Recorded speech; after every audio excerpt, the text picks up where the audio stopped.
네, 이 시간 허락하신 말씀 우리 사도행전 말씀입니다. 사도행전 6장 8절부터 15절까지 말씀입니다.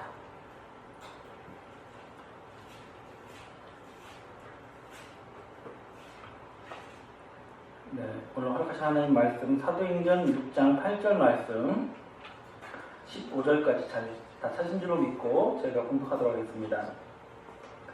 스데반이 은혜와 권능이 충만하여 큰 기사와 표적을 민간에 행하니 리버디노, 구레네인, 알렉산드리아인, 길리디아와 아시아에서 온 사람들의 회당이라는 각 회당에서 어떤 자들이 일어나 스데반으로 더불어 변론할세. 스데반이 지혜와 성령으로 말함을 저희가 능히 당치 못하여 사람들을 가르쳐 말시키되 이 사람이 모세와 및 하나님을 모독하는 말을 하는 것을 우리가 들었노라 하게 하고 백성과 장로와 서기관을 충동시켜 와서 잡아가지고 공회에 이르러 거짓 증인을 세우니 가로되 이 사람이 이 거룩한 곳과 율법을 거스려 말하기를 마치 아니하는도다. 그의 말에 이 나사렛 예수가 이곳을 헐고 또 모세가 우리에게 전하여 준 규례를 고치겠다 함을 우리가 들었노라 하거늘 공회 중에 앉은 사람들이 다 스데반을 주목하여 보니 그 얼굴이 천사의 얼굴과 같더라. 아멘. 네, 오늘 허락하신 하나님 말씀은 우리 사도행전 6장 8절에서 15절까지 말씀을 통해서 오늘 말씀 제목은 천사의 얼굴로 사는 자들, 천사의 얼굴로 사는 자들 이란 제목으로 하나님 말씀 껴쳐보도록 하겠습니다. 세상에서 이런 말이 있습니다. 사람에게 있어서 그 얼굴은 그 사람의 인격을 대표하고 또 그 사람의 마음을 비추는 거울이라고 합니다. 여러분 많이 공감하시죠? 그렇죠? 네. 그래서 우리가 마음이 정말 좋은 생각이 많고 밝은 생각이 가득 찼을 때는 그것이 실제로 얼굴에 드러나고 그렇지 못할 때 정말 얼굴이 심하게 표현하면 죽상이 됐다 이런 표현을 할 정도로 좋지 않은 표정을 짓고 싶지 않아도 이렇게 지을 수밖에 없어요. 자, 그런데 오늘은 성경에 기록된 말씀 내용 중에 이 세상에서 본래 타고난 사람의 얼굴, 우리는 사람의 얼굴로 살 수밖에 없는데 이 사람의 얼굴이 아닌 천사의 얼굴로 살았던 믿음의 선지자 한 분을 오늘 우리가 같이 만나보고자 합니다.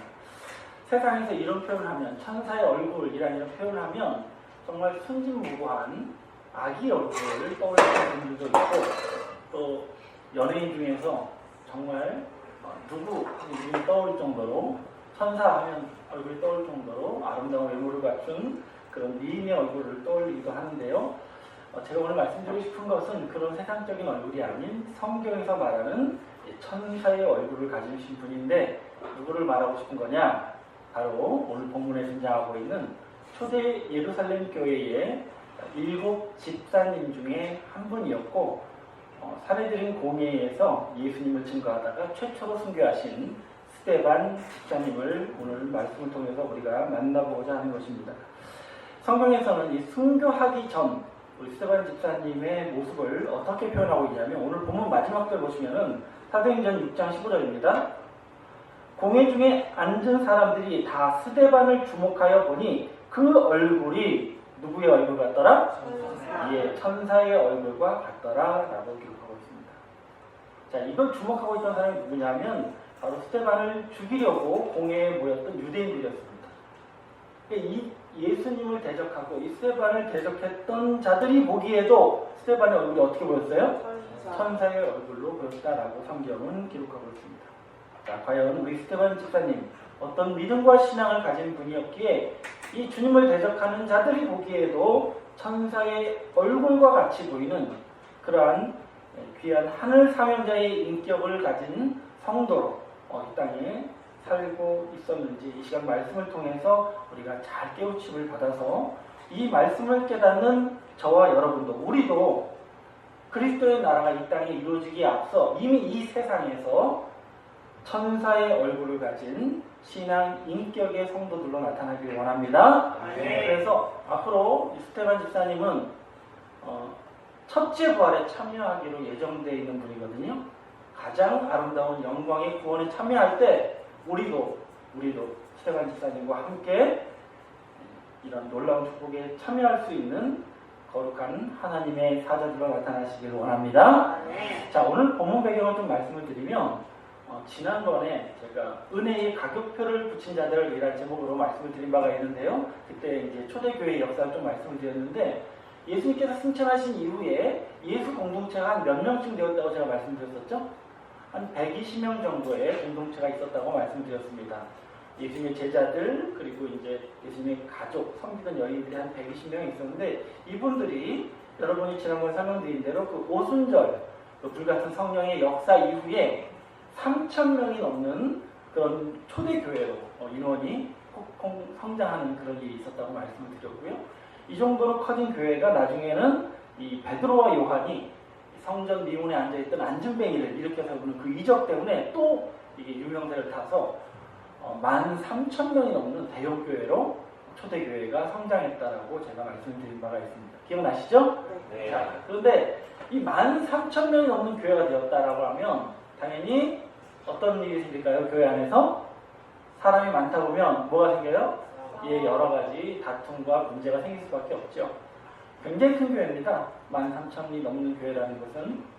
근데 그 교회에서 생겼던 문제 중에 가장 대표적인 문제가 뭐였냐면 바로 13,000명이 넘는 이 대형 교회가 그 성도들이 하나님의 말씀을 깨닫고 이 부활의 은혜를 받은 거에서 굉장히 충만했기 때문에 그분들이 자기의 물건을 자기 것으로 주장하지 않았다고 제가 말씀을 드렸어요. 그리고 소유가 넉넉하신 분들은 재산을 팔아서 제자들의 발 앞에 두었다라고 했습니다. 그래서 그것으로 교회 안에 누구도 어떤 금전적인 문제로 고통받는 분들이 없도록 구제하는 사업이 굉장히 잘 이루어졌는데 이 구제 사업이 나중에 문제가 됩니다. 이게 왜 문제가 됐냐면 이 초대 예루살렘 교회는 크게 두 가지 부류의 유대인들이 모여서 이루어진 공동체인데요. 첫째는 본래 이스라엘 땅에서 태어나서 유대인으로 살다가 예수를 믿게 된 히브리파 유대인들이 있었고요. 그들이 히브리파 유대인이라고 불렀습니다. 반면에 실제로 이스라엘 땅에서 살고 태어나서 지낸 사람들은 아닌데 이방 땅에서 태어나고 살아왔지만은 예루살렘에서 예수님의 복음을 만나서 예수를 믿게 된 헬라파 유대인들이 있었습니다. 여러분 잘 아시는 대로 당시에는 이스라엘은 로마의 속국이었습니다. 그리고 로마가 세계를 지배하는데 아주 큰 중요한 정책이 있었는데 그게 언어를 개방했어요. 헬라어를 쓸 수 있도록. 자기들은 라틴어를 쓰는 자들인데도 불구하고 헬라어를 쓰는 민족들이 많아지니까 헬라어를 공용으로 쓰게 했습니다. 그러니까 유대인 중에서도 헬라어에 능통한 분들이 많이 있었습니다. 이 헬라파 유대인과 히브리파 유대인이 공동체가 되는 곳이 예루살렘 교회인데 이 과부들을 구제하는 사업을 주로 했던 제자들이 히브리인들이었어요. 그러다 보니까 어느 쪽 사람들에게만 구제가 잘 이루어집니까? 히브리 출신의 과부들에게만 구제가 잘 이루어지고 헬라 출신의 과부들에게는 제대로 구제가 이루어지지 않으니까 민원이 발생합니다. 제자들에게 이제 항의를 하는 일이 발생했죠. 그러니까 제자들이 이제 결심합니다. 이런 구제 사업은 이제 우리가 할 것이 아니다. 우리는 기도와 말씀 전파에만 신경을 쓰고 이것을 교회를 운영하고 이 구제 사업을 꾸려나갈 사람으로 우리가 7명의 집사를 뽑자라고 이제 결의를 하게 되죠. 우리 그 내용을 사도행전 6장 3절 말씀을 보겠습니다. 사도들이 제자들을 불러서 말을 합니다. 형제들아 너희 가운데에서 성령과 지혜가 충만하여 칭찬을 듣는 사람 7을 택하라. 우리가 이 일을 저희에게 맡기고 우리는 기도하는 것과 말씀 전하는 것을 전무하리라 하니라고 하고 있습니다.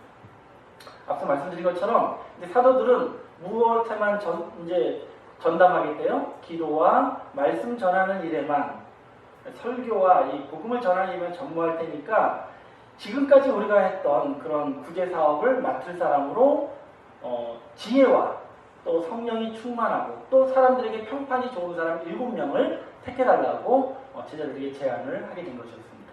그랬더니 반응이 어땠냐면 우리 5절 말씀 이어서 보시면 사도행전 6장 5절입니다. 온 무리가 이 말을 기뻐하여 믿음과 성령이 충만한 사람 스데반과 또 빌립과 브로고로와 니가노르와 디몬과 바메나와 유대교에 입교한 안디옥 사람 니골라를 택하여 라고 그러거든요. 그래서 예루살렘 교회 안에서도 지금 방금 불러서 7명의 이 유대인들은 주로 헬라파 출신들입니다.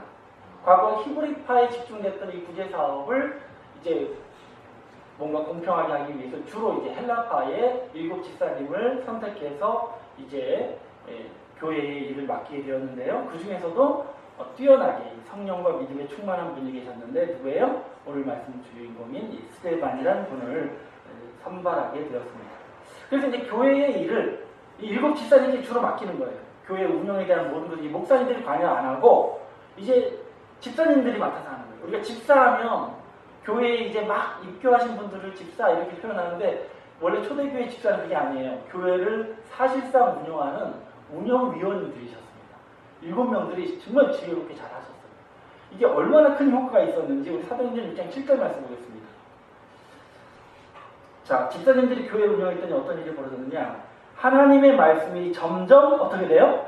왕성하여요. 아니, 이 집사님들이 말씀을 전파한 게 아니에요. 사도들이 말씀에 집중하고 이 집사님들은 뭘 하는 거예요? 교회 운영과 구제 사업에만 열중하는 거예요. 내부 사업에만 열중했습니다. 그런데 어떤 결과가 나타납니까? 하나님의 말씀이 어떻게 됐대요?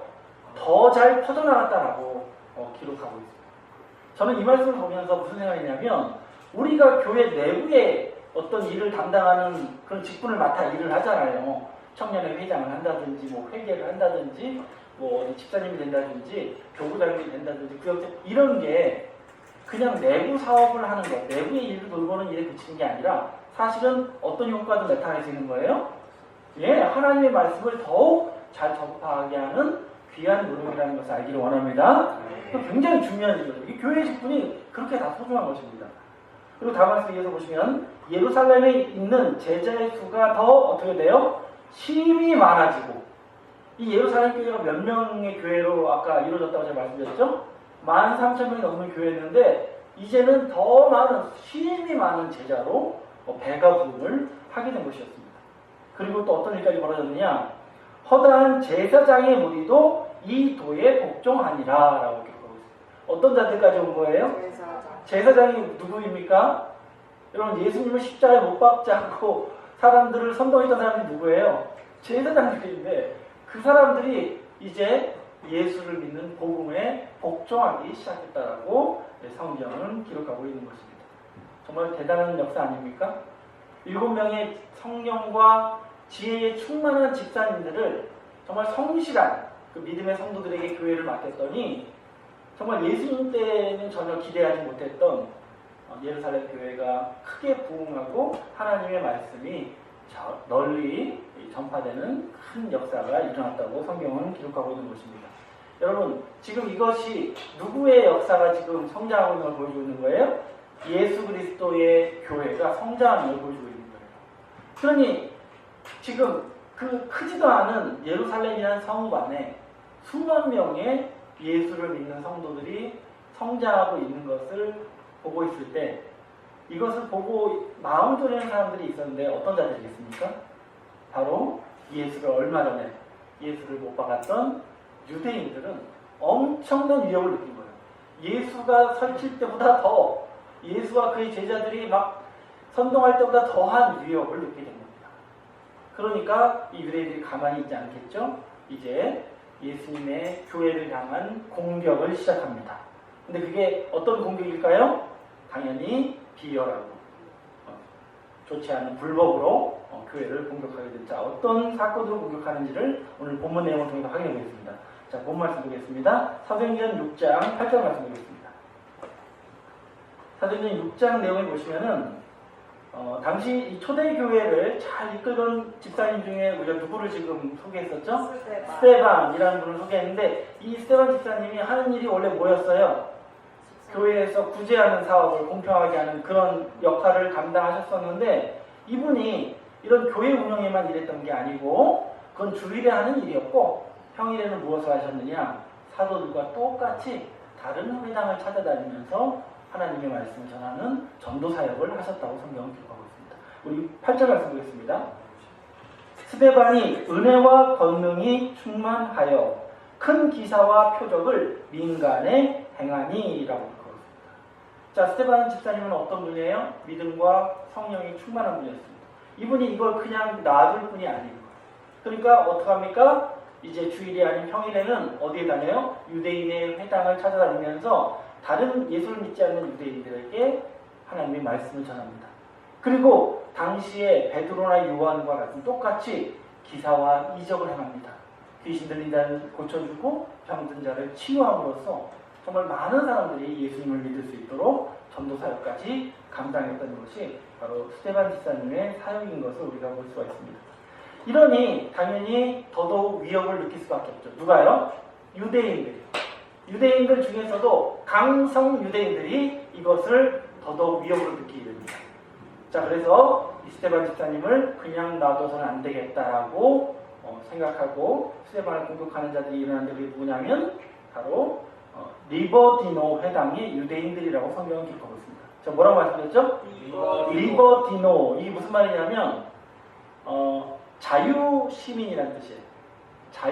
자유민 유대인. 이게 무슨 말이냐면 당시에 이스라엘은 어디에 속국이라고 말씀드렸죠? 로마의 속국이었습니다. 그런데 그러니까 로마인들은 유대인들을 자신들의 종으로 많이 부려먹었어요.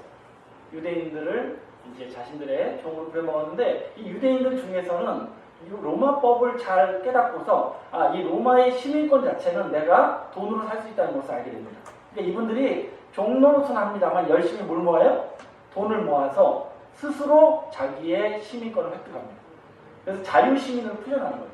이분들이 이러고 나서 어떻게 합니까? 다시 예루살렘으로 돌아옵니다. 본국으로 돌아와서 자신들만의 커뮤니티를 형성합니다. 그게 바로 뭐냐면 리버디노 유대인들이었습니다. 그림을 보겠습니다. 9절 보시면 사도행 6장입니다. 리버디노, 구레네인, 알렉산드리아인, 길리기아와 아시아에서 온 사람들의 회당이라 하는 각 회당에서 어떤 자들이 일어나 스데반으로 더불어 변론할세라고 기록하고 있습니다. 지금 말씀드렸던 것처럼 이 외국에서 종으로 살다가 자기의 노력으로 시민권, 자유권을 얻어가지고 돌아와서 유대교를 형성한 분들은 일반 회당에 다니지 않았어요. 자기와 똑같은 그 자유민 출신의 사람들과 함께 회당을 이룹니다.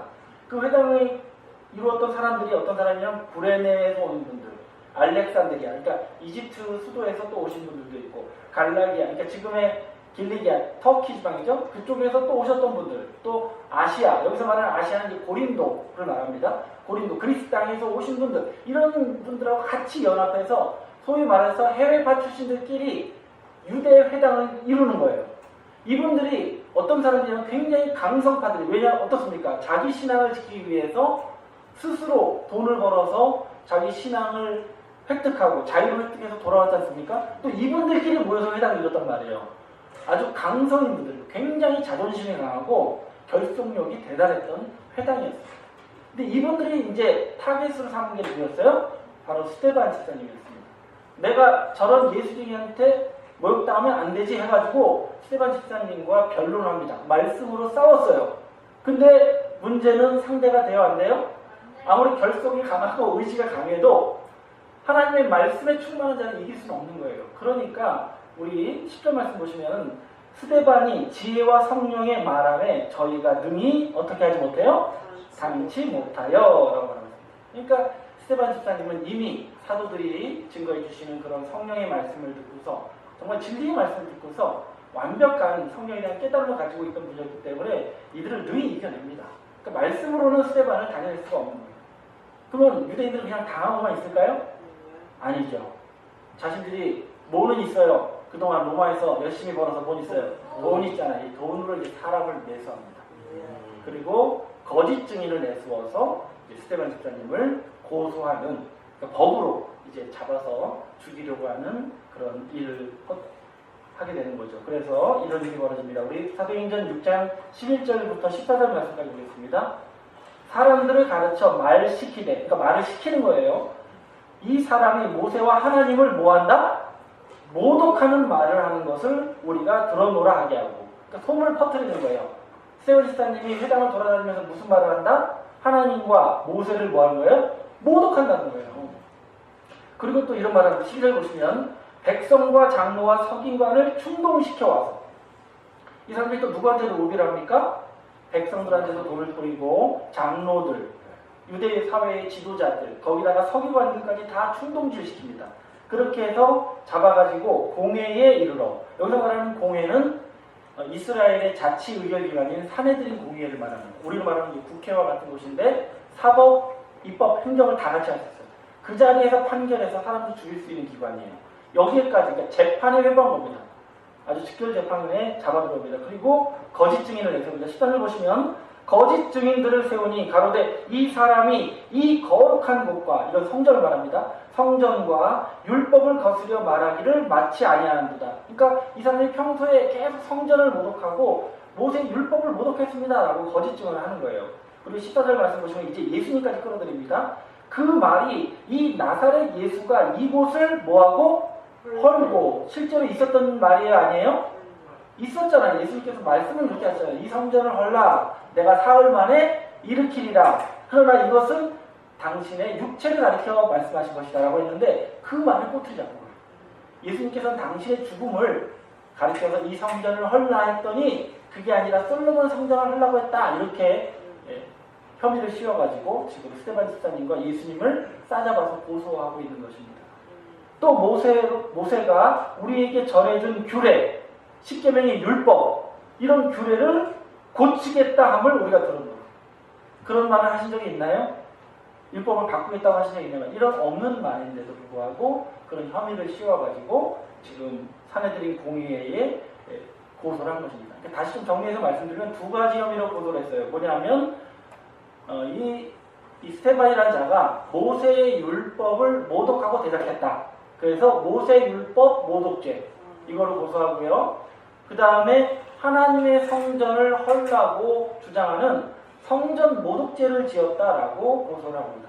이 두 가지 고소가 여러분 예전에도 우리가 만나본 적이 있는데 누구에게 씌웠던 혐의인지 아십니까?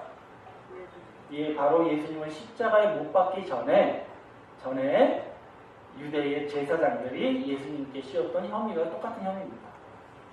그래서 사실 여러분 예수님께서 십자가에 못 박혀 돌아가셨지만 사실은 공회에서 그 전에 예수님을 돌로 쳐서 죽이는 투석형으로 죽이기 위해서 씌웠던 혐의가 뭐예요? 지금 말씀드렸던 모세율법 모독죄 그리고 성전 모독죄를 지금 예수님께 씌웠던 그 똑같은 혐의를 지금 스데반 집사님께 씌우게 된 것입니다. 이걸 스데반 집사님이 피할 수 있을까요? 없을까요? 증인이 이렇게 많은데 여러분 예수님을 투석형으로 죽이지 못한 이유가 뭐냐면 증인이 부족했어요. 이걸 새벽에 하다 보니까 증인이 부족해. 한 번 실패한 경험이 있으니까 이 스데반 집사를 죽이기 위해서는 증인을 완벽하게 준비합니다. 여러 명의 증인이 많을수록 혐의는 확실히 죽어요. 이제 완전히 승기는 누구에게 넘어갑니까? 유대인들에게 넘어갑니다. 이제 누구는 죽은 목숨이에요. 스데반 집사님은 죽은 목숨이나 다름없는 그런 위기의 상황이 됐습니다. 그걸 누구도 알았을까요? 스데반 집사님 당연히 알고 계셨죠. 그런데 마지막 본문 말씀 보시면 스데반 집사님은 이러한 표정을 짓고 있었다고 읽고 있습니다. 사도행전 6장 15절입니다. 공회 중에 앉은 사람들이 다 스데반을 주목하여 보니 그 얼굴이 무엇과 같더라? 천사의 얼굴과 같더라 라고 듣고 있습니다. 지금 제가 말씀드렸던 모세 율법 모독죄 그 다음에 성전 모독죄를 진 자가 바로 저 사람입니다. 이렇게 손가락을 가리키니까 공회에 있는 모든 사람들이 누굴 주목하는 거예요? 스데반 집사님을 쳐다봤어요. 수백 명이 서 있는 재판장에 스데반 집사님 혼자 가운데 홀로 서셨는데 스데반 집사님 표정이 어떻습니까? 천사의 얼굴과 같다라고 성경은 기록하고 있습니다. 여러분 앞서 말씀드린 것처럼 이 얼굴은 무엇에 대한 거울이에요? 그 사람의 마음에 대한 거울입니다. 실제로 스데반 집사님의 얼굴이 천사의 얼굴과 같아 보일 수밖에 없었던 것은 스데반 집사님의 마음이 어떤 마음이었던 거예요? 천사. 하늘 사자의 마음을 이미 품고 있었기 때문에 세상 사람들이 나를 죽이려 하는 그 순간, 그 위기에 있어도 그의 표정이 흔들림 없는 그런 편안한 얼굴이었다는 것을 우리가 알 수가 있는 줄로 믿습니다. 그냥 마음에 있었던 게 그냥 얼굴로 드러난 것 뿐이에요. 여러분, 지금 스테반 집사님의 입장은 어떤 입장입니까? 지금 이제 직결 사형에 처할 수 있는 사형수의 얼굴입니다. 제가 최근에 유튜브에서 중국의 사형수가 이제 중국에서는 이제 사형수를 죽이기 전에 그날 아침에 그가 원하는 이제 식사를 제공한다고 하더라고요. 그가 떡볶이를 먹고 싶다는 떡볶이를, 엽떡을 먹고 싶다는 그걸 주는데, 어쨌든 이걸 할 때 이제 그 사람의 표정이 어때요? 이걸 먹으면서도 표정은 그쵸. 많은 회한과 고통 속에서 죽을 수밖에 없는데, 이걸 뻔히 알고 있던 스테반 집사님의 표정을, 그의 얼굴의 모습을 천사의 얼굴이라고 표현하고 있었던 것은 스테반 집사님의 심령을 우리에게 보여주고 있다는 것을 알기를 원합니다. 그의 심령에는 어떤 마음이 그를 지배하고 있었는가? 우리가 앞서 우리 사도행전 6장 3절 말씀에 스테반 집사님이 어떤 사람들로 모집이 된 분인지를 소개하고 있습니다. 다시 우리 3절 보시면, 형제들아 너희 가운데 성령과 지혜가 충만하여 칭찬 듣는 사람 7을 택하라라고 합니다. 그러니까 그 중에서도 가장 월등했던 게 누구예요? 스테반이라는 분이었습니다. 스테반 집사님은 뭐가 충만한 분이에요? 지혜와 성령이 충만한 분이었다는 것을 알기를 원합니다. 그의 그 충만함이 그의 얼굴을 다른 대적자들이 보기에도 어떻게 보이는 거예요? 천사의 얼굴로 보였다라고 성경은 말씀하고 있는 거죠. 그럼 그 안에, 그 스테반 집사님 안에 있던 지혜, 어떤 지혜이겠습니까? 세상에 막 주식을 잘 알고 막 경제 상황을 잘 아는 그런 지혜이겠습니까? 정세를 꿰뚫는 그런 통찰력이겠습니까? 아니죠. 무엇에 대한 지혜입니까? 하나님의 말씀의 지혜인 줄로 믿습니다. 자, 어떤 지혜가 그분 안에 있었는지 우리 고린도전서 2장 7절 말씀으로 하나님의 지혜가 무엇인지를 확인해 보겠습니다. 자, 스테반 집사님이 이 성령과 지혜가 충만했다고 했는데요. 먼저 그분께 충만했던 하나님의 지혜를 좀 우리가 같이 생각해 보겠습니다. 고린도전서 2장 7절입니다. 오직 비밀한 가운데 있는 하나님의 지혜를 말하는 것이니. 누구의 지혜? 하나님의. 이 지혜가 누구 안에 충만했어요? 스테반 집사님 안에 충만했습니다. 곧 감추었던 것인데 하나님이 우리의 영광을 위하여 만세전에 미리 정하신 것이라. 이 지혜는 이 세대의 관원이 하나도 알지 못하였나니 만일 알았다면 영광의 주를 십자가에 뭐하지 아니하였으리라. 십자가에 못 박지 아니하였으리라. 여러분, 유대에 많은 관원이 있었고 지혜자들이 있었습니다. 그런데 그들은 전혀 알지 못했고, 이 스테반 집사님은 깨닫고 그가 가지고 있던 하나님의 지혜가 있었는데, 깨달은 그 하나님의 지혜가 있었는데 그게 뭐예요? 하나님께서 예수 그리스도의 십자가를 언제 준비하신 것이다? 누구를 위해서? 우리의 무엇을 위해서? 영광. 구원이 아니에요. 무엇을 위해서? 영광을 위해서. 하나님의 아들의 영광을 우리에게 주시기 위해서 예수 그리스도를 십자가에 못 박게 하시는 이 놀라운 역사를 행하셨다는 것을 깊이 깨달은 분이 누구입니까? 스테반 집사님이었다는 것을 알기를 원합니다. 결국 스테반 집사님은요, 이 십자가가 예수께서 하나님의 아들임에도 불구하고 그가 십자가에 달려 돌아가신 것은 우리를 어디서 해방하시는 거예요? 율법에서 해방하시고 죄에서 해방하시기 위해서 십자가로 율법을 폐하셨다는 사실. 그리고 십자가에 돌아가신 이후에는 부활하신 것은 우리에게 지금의 육체의 생명이 아니라 하나님께로서 오는 영원한 생명, 천국의 구원의 생명을 우리에게 주실 것을 약속하셨다는 사실을 이미 하나님의 지혜로 깨달은 분이라는 것을 알기를 원합니다. 이 지혜가 스테반 집사님에게만 있습니까? 아니면 여러분들에게도 있습니까? 여러분들 있죠. 지금 무슨 얘기하는지 알아들으시잖아요. 또 이분이 뭐가 충만했대요? 성령이 충만했대요. 이게 무슨 말인지 우리 고린도전서 읽어서 보겠습니다. 2장 10절에 보시면 오직 하나님이 성령으로 이것을 우리에게 보이셨으니 따라하실게요. 성령은 모든 것, 하나님의 깊은 것이라도 뭐하느냐? 하나님의 무엇이요? 모든 것, 전부 다 하나님에 관한 모든 섭리를 깨닫는 것이 바로 성령의 역사라는 것을 알기를 원합니다. 스테반 집사님이 성령이 충만한 분이었다는 것은 그분이 제자들, 이 사도들이 전해주는 말씀을 통해서 무엇을 깨달은 거예요? 하나님의 모든 섭리를 깨달은 거예요. 창세기부터 시작해서 예수 이 땅에 보내시는 지금까지 이루어진 모든 역사가 앞으로 우리에게 이 땅에 이루어주실 하나님의 나라를 우리에게 주시려고 행하시는 하나님의 모든 섭리 역사라는 것을 통찰하고 깨닫고 있던 분이 누구예요? 스데반 집사님이었다고 성경은 말씀하고 있다는 것을 알기를 원합니다.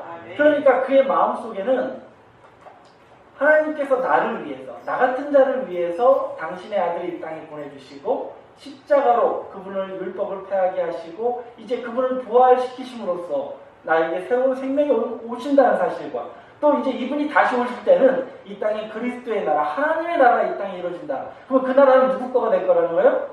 예, 스데반 집사님이 당신 것이 될 거라는 그 확신의 믿음에 그것이 마음에 가득 차 있다 보니까 어떤 위기 상황이고 목숨이 위태로운 그 법정 위에서도 스데반 집사님의 얼굴이 사람들에게 뭐로 보이는 거예요?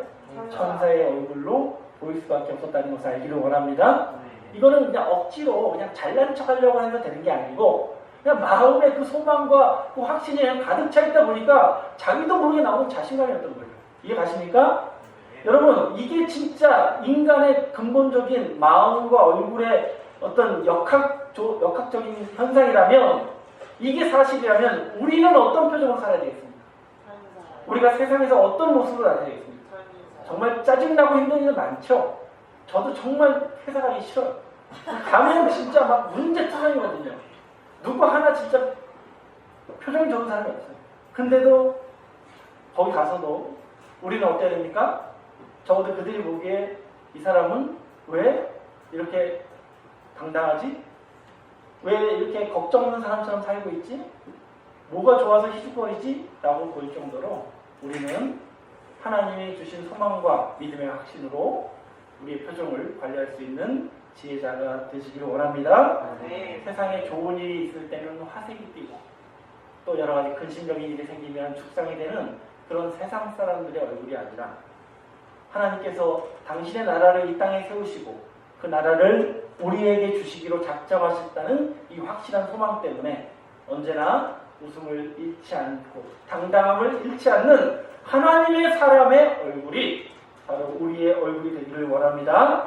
아니, 여러분도 천사의 얼굴이 아닌데 누가 여러분을 보고서 하나님을 믿으려 하겠습니까? 여러분 스스로의 구원을 위해서도 혹여 여러분이 사랑하는 자를 구원하기 위해서도 여러분이 먼저 하나님의 말씀과 그리스도께서 주신 소망으로 여러분의 얼굴을 단장하는 지혜로운 청년들이 되시길 원합니다. 그런데 이 사람을 고소했던 분들은 어떤 분들이에요? 하나님의 방법으로 지금 이 스데반 집사님을 공격했습니까? 아니죠. 모든 불법과 세상에서 쓰는 그 야근 수법 가지고 지금 하는 거 아니에요? 세상에서 정말 어떤 정치적으로 안 좋은 자기 상대방을 막 공격하는 것처럼 거짓말로 돈으로 사람을 매수해서 지금 이런 일을 벌이고 있지 않습니까? 자, 이 사람들은 정말 세상 사람의 얼굴하고도 유대인이었습니다. 그러니까 스데반 집사님은 자기 표정을 숨길 수가 없는 거예요. 그들 앞에서 더 당당하게 하나님의 말씀을 증거합니다. 그게 바로 사도행전 7장에 나와 있는 그 유명한 스데반 집사님의 설교입니다. 제가 사실 이 설교를 좀 다 해주고 싶은데 시간상 제가 정리해서 좀 말씀드릴게요. 스데반 집사님은 이 사도행전 7장에 두 가지 말씀을 하십니다.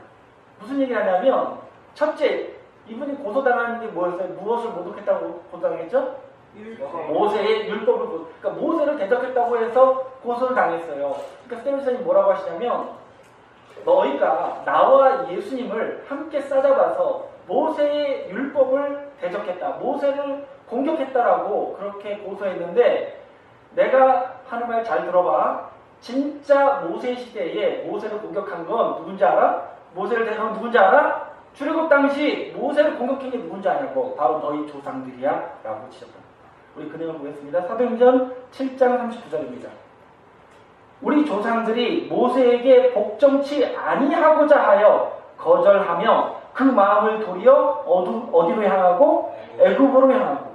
여러분, 가데스 바네아에서 10명의 정탐꾼이 다녀간 이후에 12명의 정탐꾼이 다녀간 이후에 10명의 정탐꾼이 뭐라고 얘기합니까? 우리가 다른 장군을 세워서 애굽으로 돌아가자라고 합니다. 그때 모세가 정말 엄청난 위기를 당하거든요. 백성 전체가 모세를 반대합니다. 이제 네 말 안 들어! 이렇게 했단 말이에요. 근데 그때 그 들고 나왔던 자들이 누구예요? 누구예요? 지금 이 유대인들의 누굽니까? 너희 조상들 아니야. 니들이 정말 모세를 대적한 건 바로 너희들의 조상이다. 우리 조상들이다라고 혐의를 자기가 반박합니다. 그리고 하시는 말씀이 우리 41절 이어서 보시면 그때에 저희가 송아지를 만들어 그 우상 앞에 제사하며 자기 손으로 만든 것을 기뻐하더니 42절 봅니다. 하나님이 돌이켜 저희를 그 하늘 군대 섬기는 일에 어떡하셨으니 버려 두셨으니 라고 읽어보습니다. 이게 무슨 말이냐면 너희들이 얼마나 하나님과 모세를 대적했는지 알아? 너희들이 송아지 우상을 만들어서 거기다 제사까지 드렸어. 그랬더니 하나님이 어떻게 하셨는지 알아? 하나님이 포기하셨어 너희를. 그래서 하늘 군대 섬기는 일에 너희를 그냥 내버리셨어 라고 고백을 합니다. 여기서 말하는 하늘 군대 섬기는 일은 뭐냐면 하늘의 해와 달과 별들을 섬기는 행위를 말합니다. 그러니까 하나님이 포기하고 버린 백성이 누구야? 너희 조상들이야. 그런 조상의 후손이 너희가 나한테 지금 모세를 모욕했다고 고소를 하니? 이렇게 반박을 하신 것이죠. 그래서 이런 말씀을 하십니다. 우리 다음 말씀 쪽 이어서 보시면 우리 사도행전 7장 47절 보시면은 지금 모세를 모독한 것에 대해서 이렇게 반박을 하시고요. 또 두 번째 고소 내용이 뭐였죠?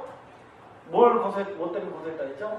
성전을 모독했다 했잖아요. 근데 성전을 모독할 때 또 누구도 끌어들입니까? 나사렛 예수까지 끌어들이야. 그러니까 너와 예수는 성전을 모독했어 이렇게 고소했는데 스테반 지사님이 뭐라고 하시냐면 너희가 지금 나와 예수를 지금 모독하는 거야? 지금 성전을 모독했다고?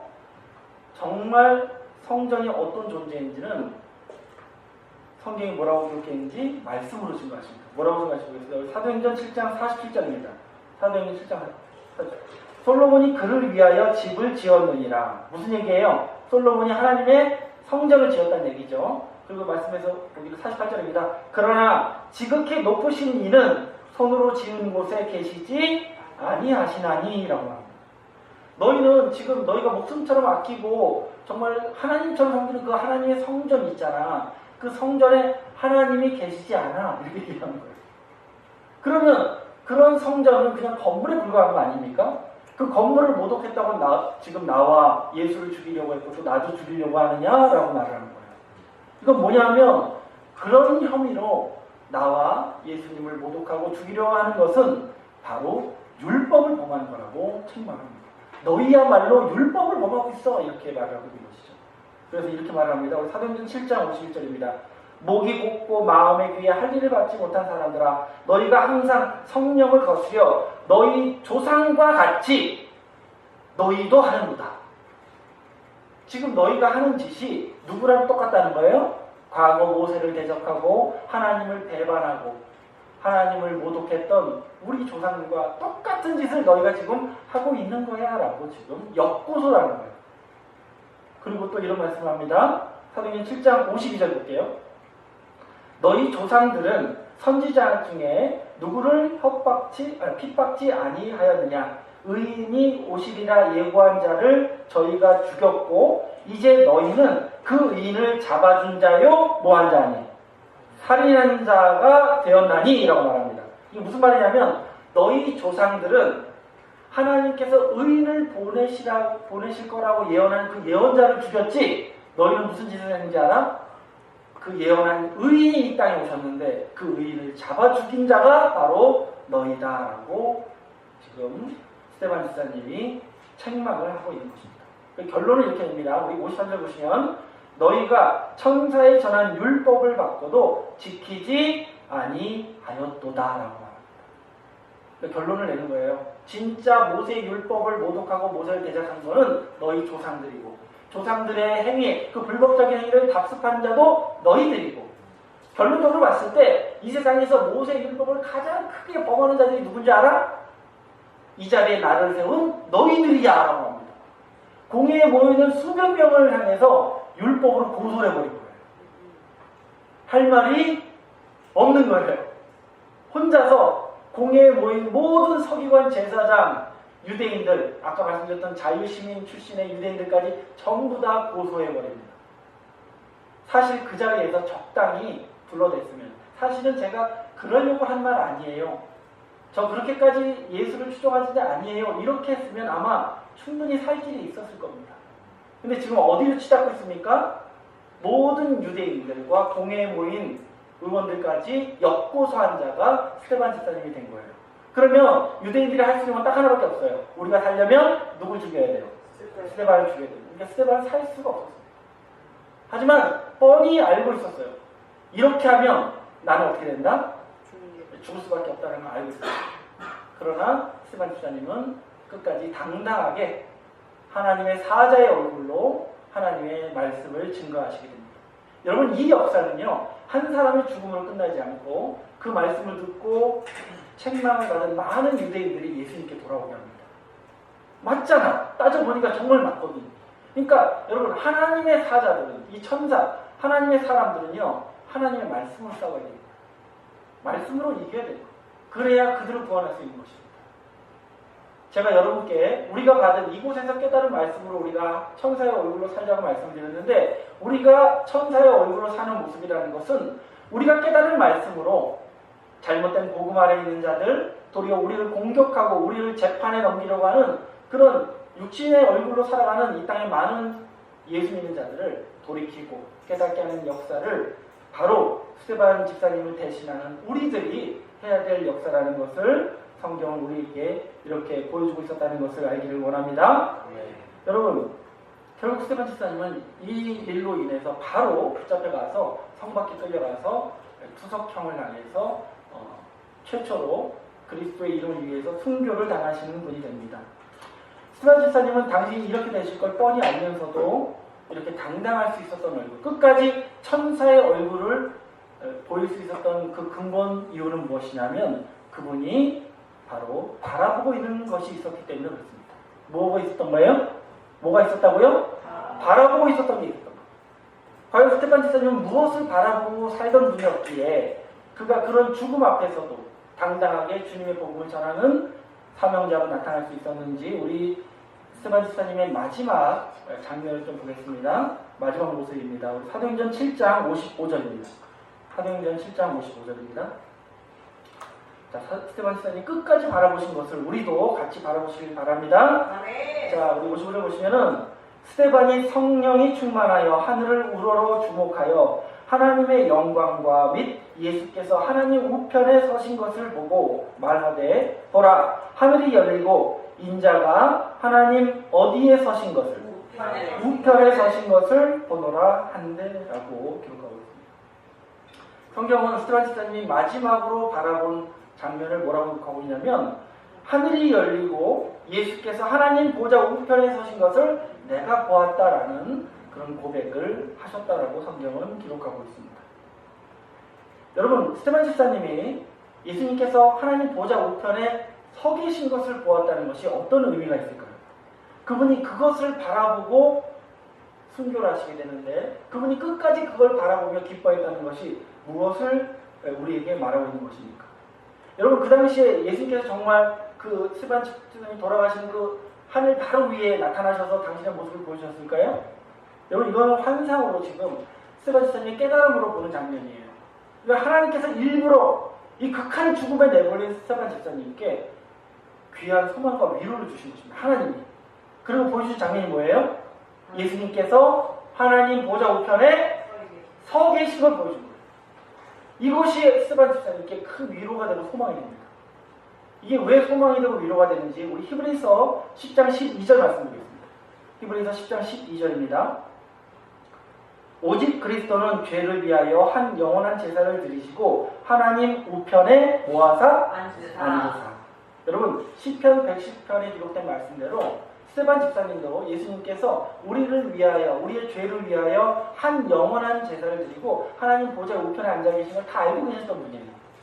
그런데 예수님께서 거기에 앉아 계신 것을 알고 있던 분인데 이 앉아 있는 기간이 한정된 것도 알고 있었습니다. 언제까지입니까? 우리 13절에서 보시면 그 후에 자기의 원수들로 자기 발등상이 되게 하실 때까지 뭐 하시나니? 기다리시는. 그러니까 예수님이 하나님 보좌 우편에 앉아 계시는 것은 한정된 기간이 있었어요. 언제까지? 예수님의 원수가 발등상 될 때까지. 예수님의 원수가 발등상이면 왜 거기까지 앉아 계십니까? 발등상이 되면 이 땅에 뭐가 이루어져요? 그리스도의 나라가 이루어지고 이제 당신의 보좌에 앉기 위해서 앉아있지 않고 뭐 하셔야 돼요? 일어서셔야 됩니다. 예수께서 보좌 우편에 서신 걸 봤다는 건 뭐냐면 스데반 집사님은 예수님께서 이제 내 제자를 이제 곧 돌을 맞아 죽는 순교를 당하겠지만 내가 그를 첫째 부활의 부활로 살리기 위해서 이제 곧 이 땅에 내려가야 한다는 당신의 모습을 보여주신 거예요. 미리 보여주신 거예요. 이제 예수님이 일어서시면 끝난 겁니다. 이해 가십니까? 이 땅에 그리스도의 나라가 뭐 한 거예요? 이루어진 것을 미리 본 거예요. 그리스도의 나라를 미리 마지막으로 보시고 순교하시고 소망 가운데 잠드신 분이 바로 스테반 집사님이라는 걸 알기를 원합니다. 여러분, 우리는요 뭘 봐야 되냐면 예수님이 보좌 우편에서 사라진 모습을 봐야 돼요. 뭐 하고 계신 거예요? 내려오고 있는 거예요. 그러니까 우편을 아예 떠났고 일어서는 정도가 아니라 아예 떠나서 내려오고 계신 예수님을 기다리는 자들이 바로 우리가 되어야 할 줄로 믿습니다. 그 소망이 여러분 안에 확실하면 여러분의 얼굴이 어떻게 되는 거예요? 천사의 얼굴이 되는 거예요. 당당한 거예요. 이 세상 나라가 내 것인데 내가 누구한테 꿀리며 삽니까? 뭐가 괴로워서 내가 울상을 지냔 말이에요. 이 같은 소망이 여러분 안에 있길 원합니다. 우리 참고로 이사야서 30장 18절 말씀을 좀 보겠습니다. 이사야서 30장 13절 말씀 보겠습니다.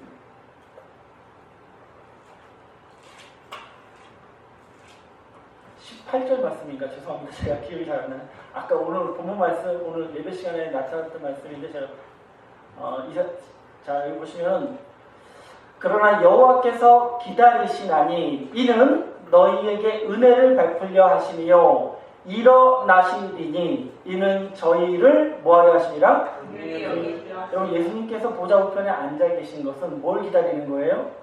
우리가 하나님의 사랑으로 일어서시기를 기다리시는 시간인 줄로 믿습니다. 원수막이 발등상 될 때까지 기다리시는 것은 그 발등상이 될 수 있도록 이 땅에서 하나님의 뜻을 이루는 내 백성들이 성장하고 또 믿음으로 서기를 기다리시는 것이고 이제 일어서십니다. 하나님은 언제 일어서셔요?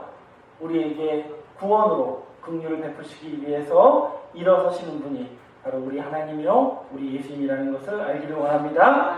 그래서 하나님께서 이제 보좌 우편을 떠나시는 것, 서시는 것은 우리에게 어떤 의미를 주는지 우리 마태복음 19장 28절 말씀 보겠습니다. 마태복음 19장 28절입니다. 예수께서 가르치되 내가 진실로 너희에게 이르노니 세상이 어떻게 돼요? 새롭게 되어 인자가 자기 영광의 보좌에 앉을 때에 나를 쫓는 너희도 12보좌에 앉아 이스라엘 12지파를 뭐하리라? 심판하리라 라고 말씀하고 있습니다.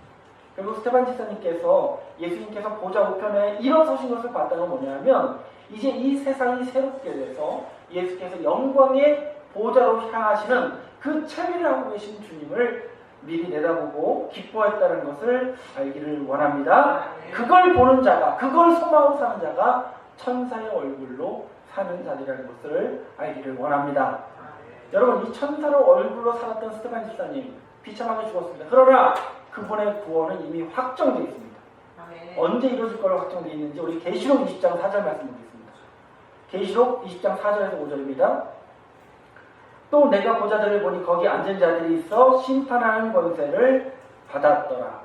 아까 봤던 말씀이죠. 우리 마태복음 19장 28절 말씀에 예수님께서 영광의 보좌에 앉으시면 나를 쫓는 너희도 어디에 앉는다? 12보좌에 앉아 심판하는 권세를 받는다라고 하셨는데 그 장면이 지금 또 계시록 20장 4절에 나와요.